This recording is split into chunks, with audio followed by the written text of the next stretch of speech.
Se eu pudesse falar rapidamente sobre essa questão da discriminação contra os produtos brasileiros pela União Europeia e nos Estados Unidos, um dos grandes obstáculos para aumentar o livre comércio é a União Europeia e os Estados Unidos. Porque os lobbies agrícolas são tão poderosos nesses países, eles são protecionistas e estão bloqueando o livre comércio. E os defensores do livre comércio na Europa e nos Estados Unidos lutam todo dia para derrubar o protecionismo. E o argumento dado é o que já ouvimos aqui. Isso é para proteger a nossa identidade, o interesse dos agricultores e das grandes empresas de agribusiness. Eles dizem, a gente precisa disso para proteger a nossa identidade. Isso é algo tolo. Como é que preços altos vão proteger a identidade? Isso é uma tolice. Essas políticas, na verdade, aumentam o preço dos alimentos para os produtores europeus e americanos e negam a outros produtores de outros países os benefícios do livre comércio.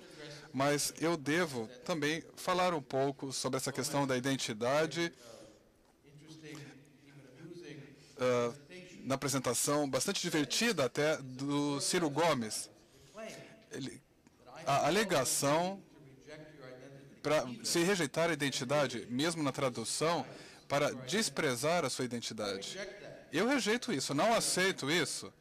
Eu acho que isso é difamar o meu caráter. Se os brasileiros rejeitarem a sua identidade, eu acho que o mundo vai perder um grande tesouro. E nada nas minhas observações deve ser interpretado como se sugerisse isso. Mas o mais importante ainda, internamente, foi a sugestão sem argumento, mas uma mera insinuação de que preços elevados, burocracia, são parte da identidade brasileira. Isso não pode ser assim. A identidade brasileira tem a ver com empreendedorismo, cultura, artes, tem a ver com todas as coisas que fazem os brasileiros, esse enorme país de mais de 180 milhões de habitantes, mas dizer que a identidade do Brasil está ligada a obstáculos ao comércio, à burocracia, à alta tributação, a barreiras, isso, na minha opinião, é absurdo. Mas a gente ouviu isso na apresentação do Ciro Gomes, uma declaração clara. Vamos nos perguntar, então, se isso é uma parte inerente da identidade dos brasileiros, o comunismo ou o socialismo também fazia parte da identidade do povo da Estônia, quando eles rejeitaram o comunismo e agora, em pouco tempo, se tornaram um país muito rico, com tarifas zero, comércio totalmente livre, e tiveram um aumento rapidíssimo na renda per capita e nos padrões de vida. A Estônia é irreconhecível hoje. Por quê? Porque os liberais tiveram a coragem de colocar a tarifa ao comércio a zero.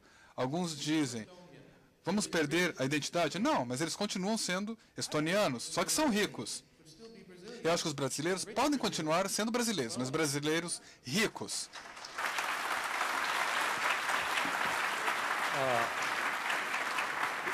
Eu devo ter sido mal interpretado, porque eu definitivamente, em nenhuma hipótese, permitiria que a nossa tradução, por omissão ou ação, entendesse que eu afirmei que burocracia, corrupção, ineficiência faz parte da identidade brasileira. Isso foi mal traduzido.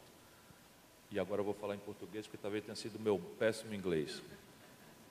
Não é disso, mas o assunto foi mencionado nessa exiguidade de 20 minutos, mas é objeto de uma reflexão minha de algum tempo, parte dela no período que fui visiting scholar na Law School de Harvard, em Cambridge, Massachusetts.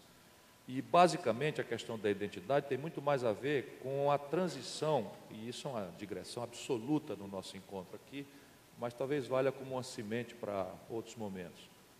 A digressão que eu ando especulando filosoficamente nas minhas angústias existenciais é que a felicidade humana, e por favor me perdoem apenas porque a questão da identidade nacional consulta mais isso do que aquilo que nós estamos falando, crescentemente transita de valores espirituais, subjetivos, românticos, poéticos, para o consumo, para quanto da minha expectativa de consumo, excitada por uma comunicação global, eu dou conta de praticar com a renda que eu disponho. Essa é a chave de inteligência não reacionária, não esquerdoide, não burocrática, não totalitária, não autoritária, não cubana, não venezuelana, se quiserem a caricatura, da inteligência do que seria o papel de um homem de Estado, ou de uma concepção de economia política moderna, não reacionária, e que incorporasse a melhor virtude do ideário liberal. A melhor virtude do ideário liberal não é a negação do Estado. A melhor virtude do legado neoliberal é a defesa da liberdade e do pluralismo. E pluralismo significa amar o método ao invés de amar a oposição. Significa humildade intelectual para não imaginar que a vida humana, na sua complexidade, se resume no retorno ótimo à alocação de recursos escassos, que melhor do que ninguém sabe fazer o mercado.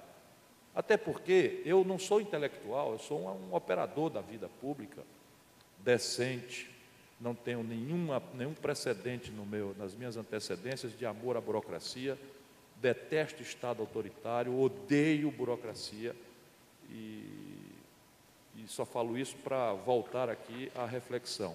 Então, repare bem, se a identidade nacional é excitada por uma plataforma de felicidade referida a um padrão de consumo, isto tem a ver com identidade cultural mesmo. Por exemplo, o povo japonês quer comprar lucidamente, não por imposição regulatória, e eu fui ver isso um período, comprar arroz mais caro. Porque por um traço de identidade cultural japonês, que é a memória da fome, eles não querem, por qualquer tipo de razão, por nenhum tipo de razão, perder autonomia na produção do seu principal trato alimentar. Isto é dramaticamente cultural. O Japão tem reservas para comprar arroz mais barato do Paquistão, de qualquer lugar.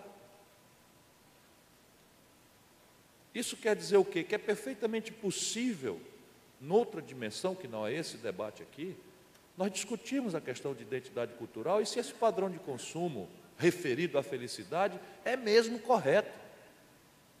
Eu vou dizer aos meus compatriotas aqui, que certamente estão informados, mas para trazer o argumento. O padrão de felicidade norte-americano é um carro, quer dizer, são 2 carros por cada 3 habitantes. Se a China replicar, como está replicando, este padrão de felicidade referido a consumo, e fizer 2 carros por 3 habitantes, o planeta morre. Então é uma questão de identidade cultural, sim, porque nós brasileiros temos uma exuberância nas nossas identidades culturais. Nós brasileiros nos respeitamos, nós até fazemos troça das nossas contradições, mas aqui nós resolvemos a nossa parada com pouco sangue. Aqui as digressões étnicas existem, as tensões étnicas existem, mas nós sufocamos a segregação racial. Não é o caso da América do Norte, por identidade cultural. O luteranismo domina a moral norte-americana, o catolicismo domina a nossa. Gol de vocês. É uma moral muito mais estimulante do êxito individual e do talento do que essa que afirma que é mais fácil um camelo passar no fundo de uma agulha do que um rico entrar nos reinos do céu. Mas identidade cultural é isto. É isto, e tem a ver com o padrão de consumo nesse contexto. E nós não temos as condições competitivas equipotentes ao mundo, por razões que eu não vou precisar repetir, e temos o que perder. A Lituânia não tinha nada o que perder. Depois do desastre da burocracia soviética, depois do desmantelo do sovietismo pouco lido, do stalinismo imbecil, não restou pedra sobre aquela querida gente da Letônia, da Estônia, da Lituânia, nada. Não há o que perder.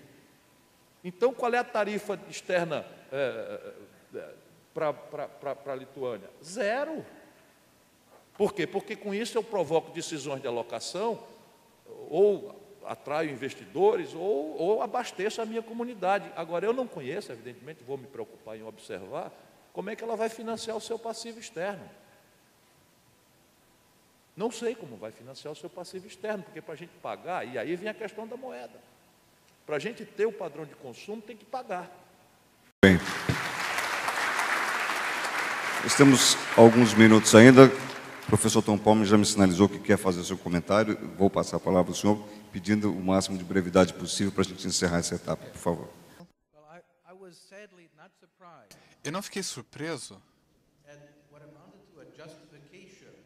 em relação à justificação da política americana. Esse muro é algo criminoso. Ele tem que ser derrubado.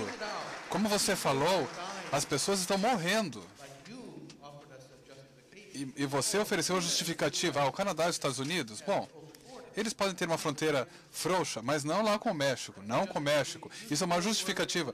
Você deveria trabalhar para o Departamento da Segurança lá no governo americano. Mas é chocante ouvir alguém dar esse argumento. Por que as pessoas vão do México para os Estados Unidos? Francamente, porque o México tem políticas ruins. O Canadá, você pode ser rico no Canadá, ter um emprego, abrir uma empresa. Se você é um camponês no México, um agricultor pobre, é mais difícil. Por isso que vão para os Estados Unidos. Se eles tivessem mais livre comércio lá, os mexicanos ficariam lá. Mas, enquanto isso, vamos derrubar esse muro, porque ele é criminoso, na minha opinião. Mas há um outro muro que, aos poucos, está sendo construído. E é um muro que protege um clube de pessoas. O Sr. Gomes sugeriu que o consumo é parte da identidade. Eu acho que eu estou do lado de um homem muito rico, pelos padrões brasileiros. Por favor, vamos lá, por favor. Só para informar. Não, só um pouquinho. Só para Ele foi para Cambridge, foi para Londres, para Nova York, mas outras pessoas não devem fazer parte do clube. Outros brasileiros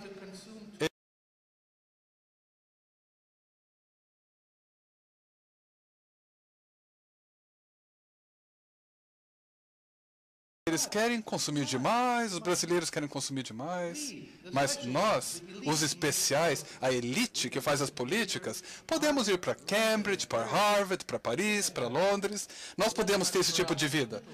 Mas não vamos corromper os brasileirinhos, os pequenininhos lá, não vamos corrompê-los com riqueza, deixando eles comprar produtos baratos da China, do Japão, da Europa. Não, não vamos fazer isso. Não vamos corrompê-los. Vamos deixar eles lá no lugarzinho deles, de forma que nós, a elite privilegiada, possamos desfrutar dos nossos privilégios. Dizer que isso é parte da identidade brasileira, bom, você deveria ter vergonha.